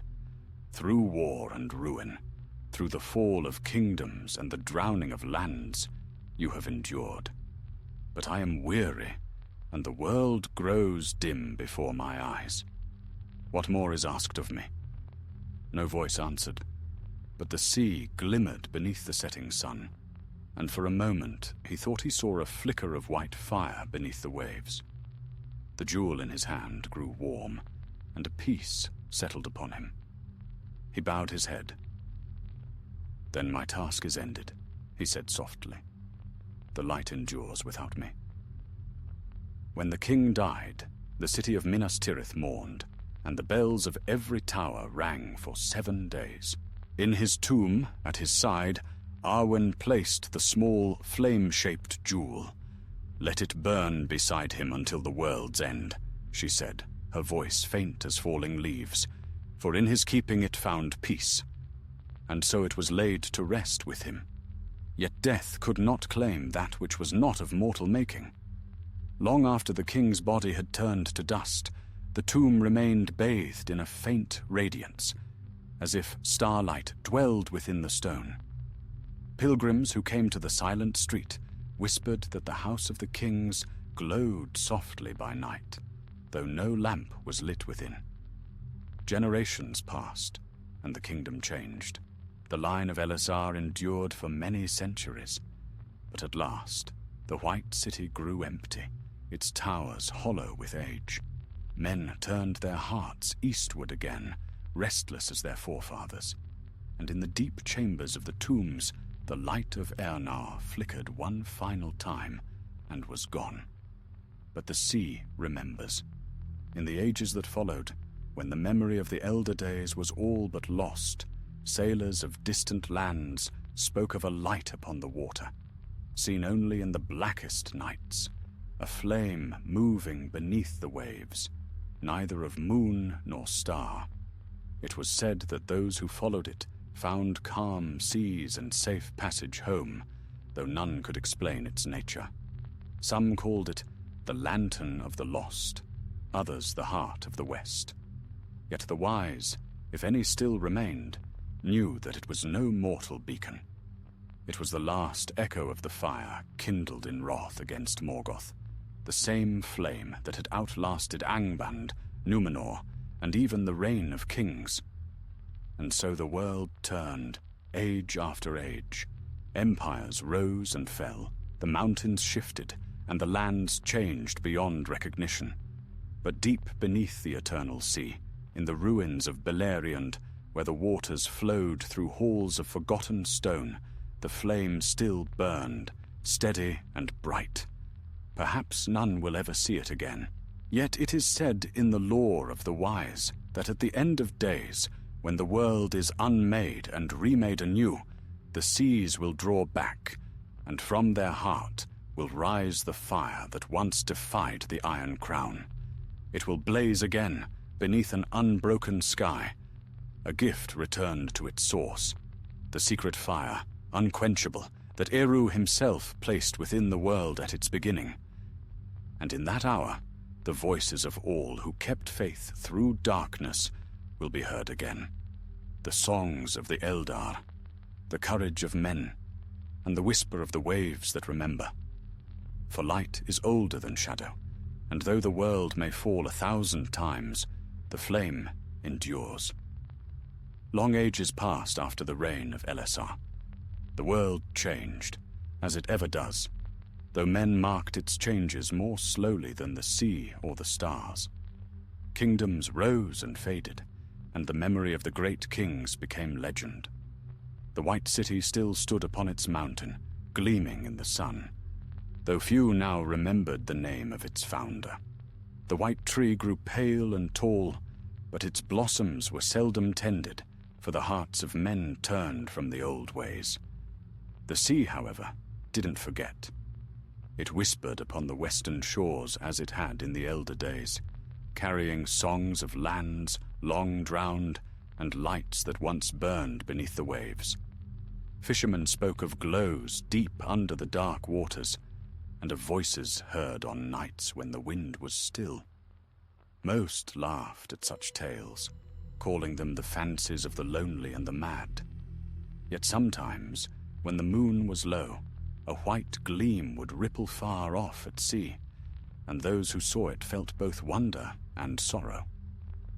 Far in the south, in a harbour city once ruled by Gondor, there lived a shipwright named Callion, of quiet manner and steadfast heart.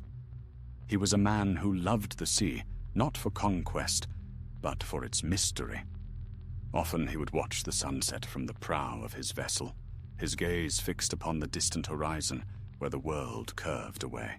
The sailors of the coast said that Callion had the sea in his blood, and that the waves spoke to him in their secret tongue. One night, when the air was clear and the sky deep with stars, Callion dreamed.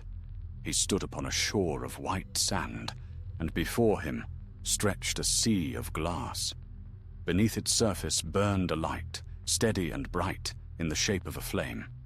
A voice, neither man's nor woman's, spoke to him. The fire that was kindled in wrath endures still. Seek it if your heart is true, for the world is not yet healed. When he awoke, the dream clung to him like salt upon his skin. He could not shake it, nor did he wish to. For many days he pondered it, until at last he could endure the call no longer. Gathering a small crew of trusted friends, he prepared his ship, Eardil, named in honor of the ancient mariner of legend. "Whither do we sail?" asked his first mate, a weathered woman named Miriel. "West," Callion answered, "beyond the sight of land. We seek what was lost before the world was bent." Miriel frowned. "Many have sought the west and found only madness." "Then let us find whether that madness hides truth," Callion said. So they set forth from the harbor under a red dawn.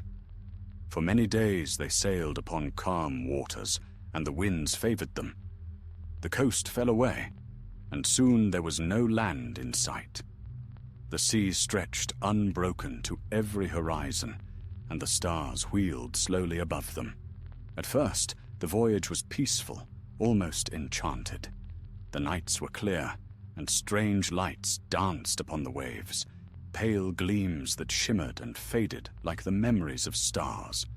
The sailors spoke little, for a hush seemed to lie upon the sea.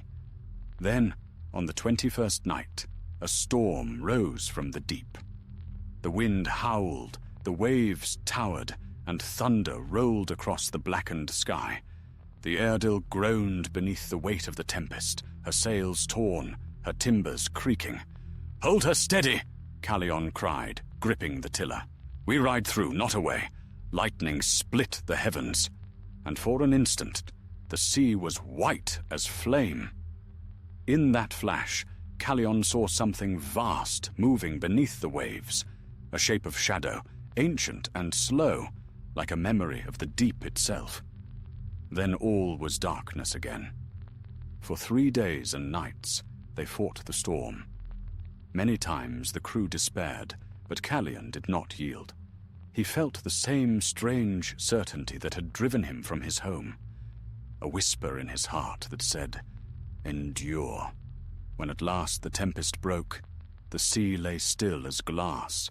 The sky was pale and empty, and the air heavy with silence.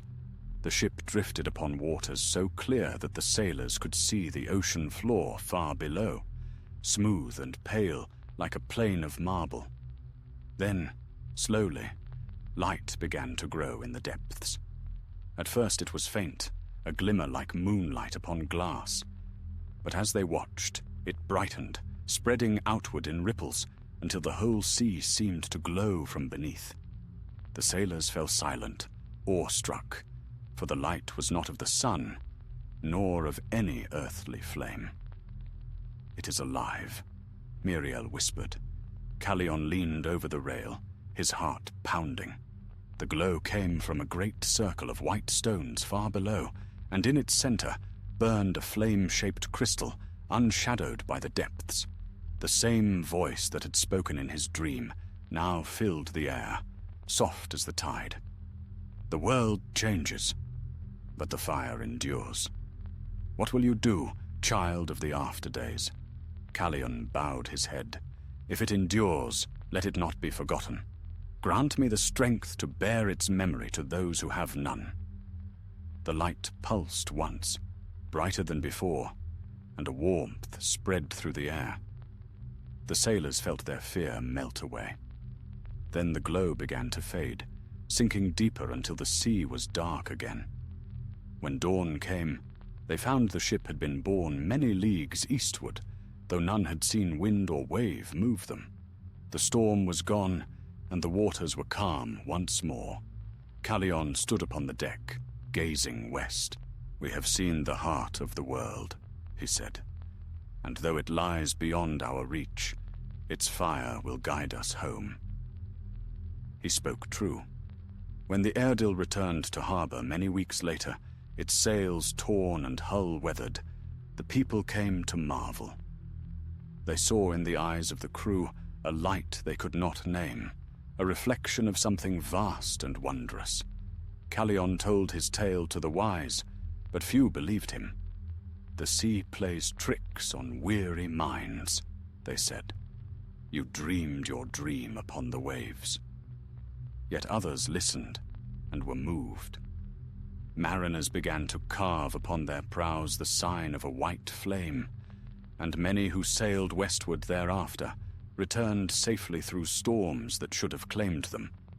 Callion grew old, but the memory of that light never dimmed. In his final years he wrote the tale of his voyage, ending with these words: "There lies beneath the sea a fire that was kindled in wrath and tempered in mercy. It does not burn for power, nor for glory, but for remembrance. And though the world may change and the mountains sink, the sea shall guard it until the end of days." When at last he died, they found him at his window, facing west.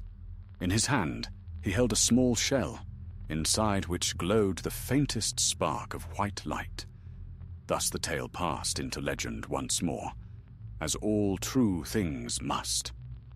Yet the sea remembers, and sometimes, when the night is calm and the stars are hidden, sailors see a pale fire beneath the waves, and their hearts grow lighter, as if the world itself whispers to them, "Endure." The tale of Callion's voyage spread through the lands of men, like the slow tide of dawn, soft and sure. Generations passed, and the white flame he had seen became a symbol among the seafaring folk of the West. Sailors carved its likeness into their prows and carried small charms of pale stone, believing them to bring calm seas and safe return. Scholars argued over the truth of the tale, calling it myth woven from memory and longing. Yet among the wise, whispers persisted that something deeper slept beneath the western waters, something older than the world's turning. In the days that followed the waning of Gondor's power, a new age began. One of quiet dominion by lesser kings. The great tongues of lore fell silent, and the knowledge of the elder days was lost to most. Still, in lonely corners of the world, a few kept the old songs alive. One such keeper was Eleanor, a wanderer and chronicler, who journeyed across the fading lands to gather what remnants of truth yet lingered in men's hearts. He was tall and lean, grey-eyed, and cloaked in weathered blue. In every port he sought tales of the sea and the strange lights that sailors claimed to have glimpsed in its depths. Wherever he went, he found the same refrain, a glimmer beneath the water, seen only in calm and moonless nights, a song heard through the roar of storms, a fire that burned but did not consume. Once, in the harbour of Pelagia, an old mariner told him a story that set his heart alight. "I saw it with mine own eyes," the man said, his voice trembling with age. "We were caught in a storm that should have drowned us, but the sea grew still, and below us burned a light, bright and steady. Then a voice came, soft as the wind in the sails, 'Endure, for light is never wholly lost.' When I awoke, the storm was gone, and our ship lay safe upon a quiet sea." Eleanor bowed his head. "You have seen what kings only dreamed of," he said. "Guard that memory, for it is a gift of the deep." Years passed, and Eleanor grew old upon his endless road. Yet his longing to see the fire for himself did not fade. When at last he felt his strength failing, he resolved to sail west, as Callion had done long before. He gathered a small crew of those who shared his faith in the unseen. A young helmsman named Renan, eager of heart. A healer, Lady Iverwyn, whose songs were said to calm the sea.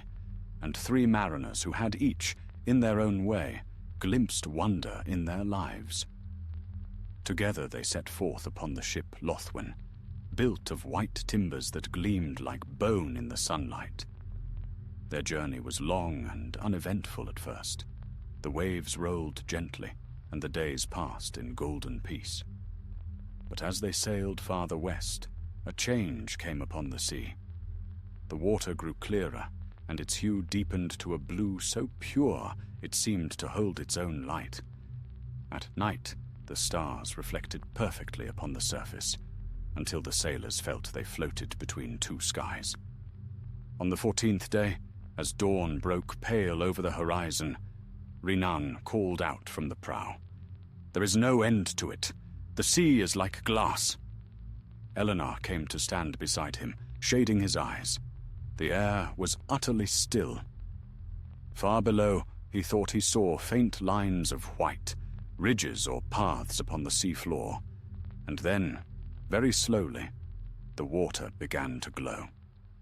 At first it was only a breath of light, no brighter than the shimmer of morning. But it grew, spreading outward in ripples, until the ocean beneath them was alight with a silver fire. The crew fell silent, overcome by awe. Then a sound arose, a low, thrumming note that seemed to come from the depths themselves. It was no song of men or elves, yet it filled the heart with strange peace. Eleanor felt tears upon his face. "It is the same," he whispered, "the flame of the west, the fire unending. It lives still." Lady Iverwyn knelt upon the deck, her hands clasped. "Blessed be the sea that guards it," she murmured, "and blessed the hands that first turned its wrath to mercy." As they watched, shapes began to stir beneath the light. Great ruins of stone, columns and arches draped in coral, rising like the bones of a city long dead. The sailors gasped, for they knew then that they looked upon what no mortal eye had seen since the breaking of the world, the sunken halls of Beleriand. Through the glimmering water, they saw crumbled towers and broken gates, and at their center, a mound of pale stone. Upon it rested the crystal flame, still burning as it had in the beginning. Suddenly the wind rose, cold and swift, and the sea's voice filled their minds. "Why do you come, children of men?" Eleanor bowed low, his heart trembling. "We come to remember," he said, "to honor the light that endures, though the world forgets." There was silence. Then the voice spoke again, softer. The fire was not kindled for memory alone. It is a promise. The shadow rises and falls, but the light remains. Go now, and bear this truth to those who dwell above the waves. A single wave rose, lifting the ship as gently as a hand.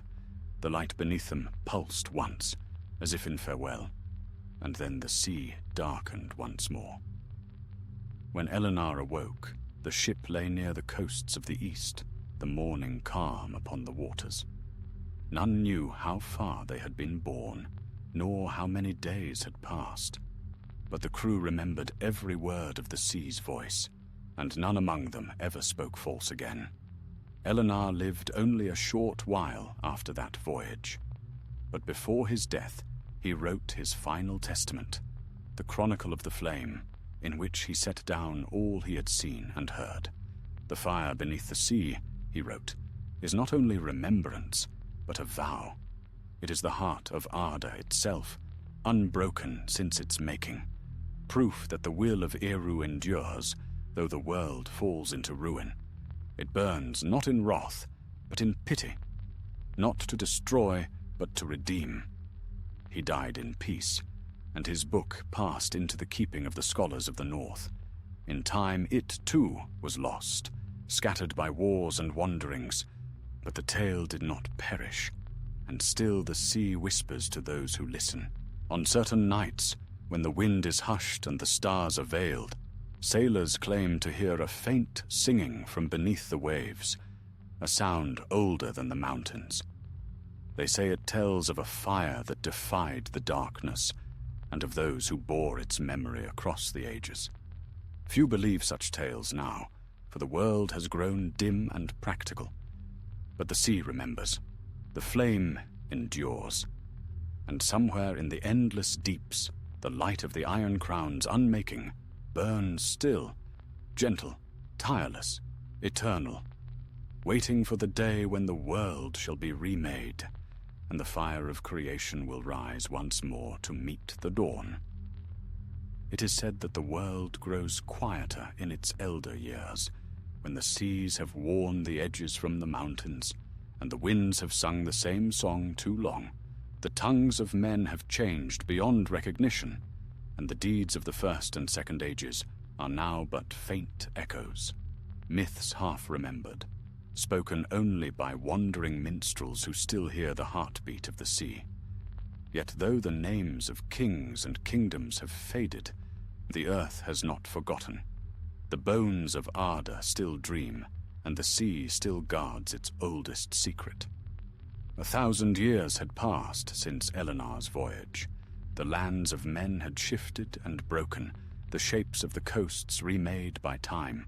Great empires rose and fell like the tides, and knowledge became a fragile light, flickering in the dark. In the far north there remained a people of sailors, hardy and proud, who kept alive the last fragments of the ancient tales.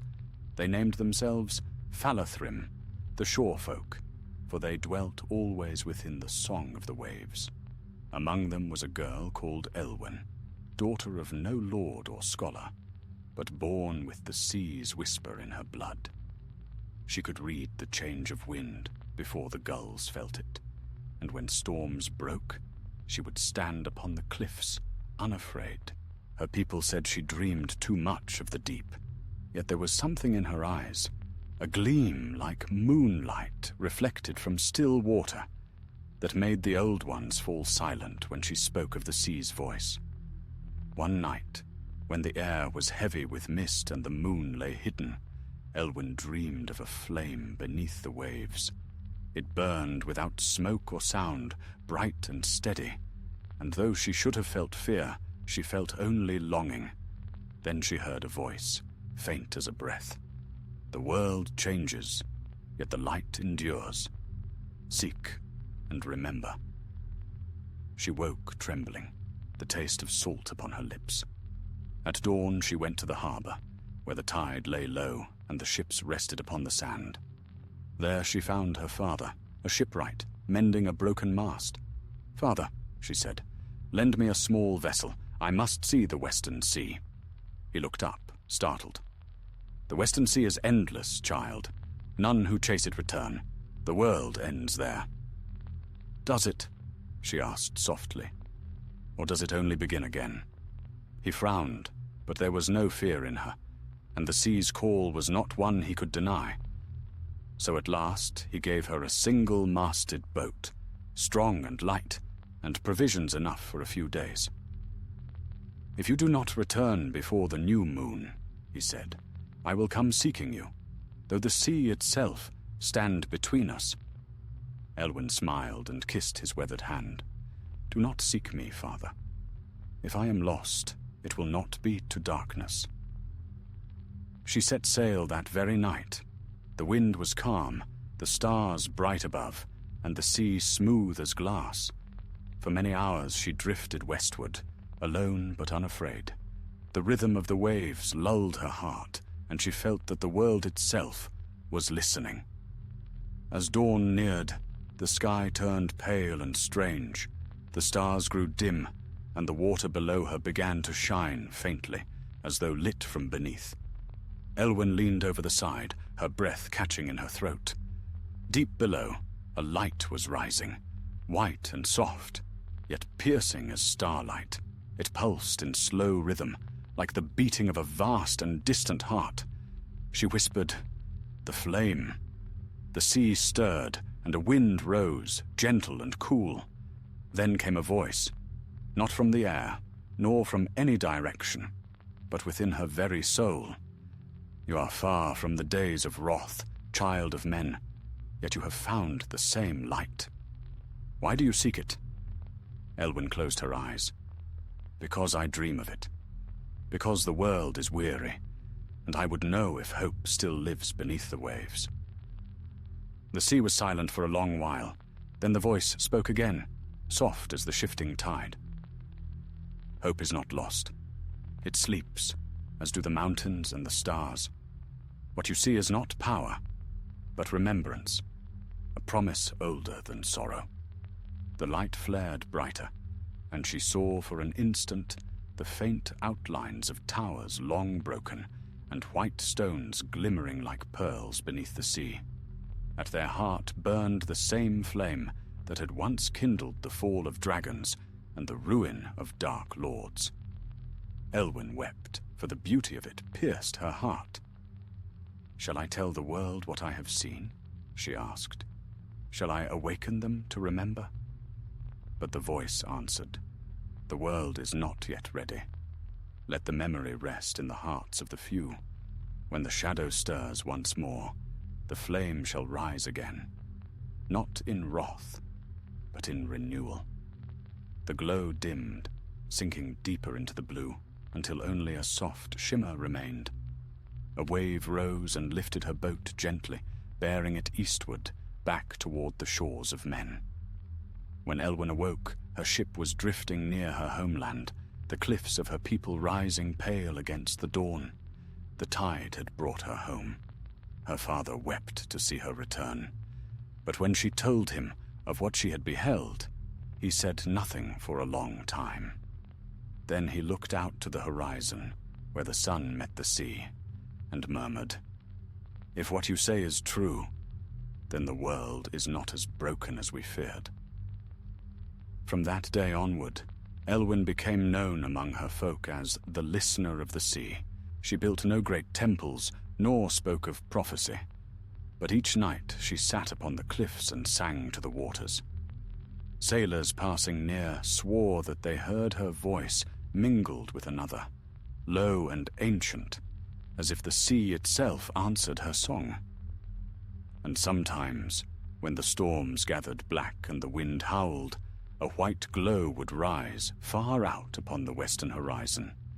Then the waves would calm, the clouds would part, and the mariners would find their way home by its light. Many years later, when Elwyn was old and the world seemed smaller, she climbed once more to the highest cliff and looked west. The sea was calm, the air clear.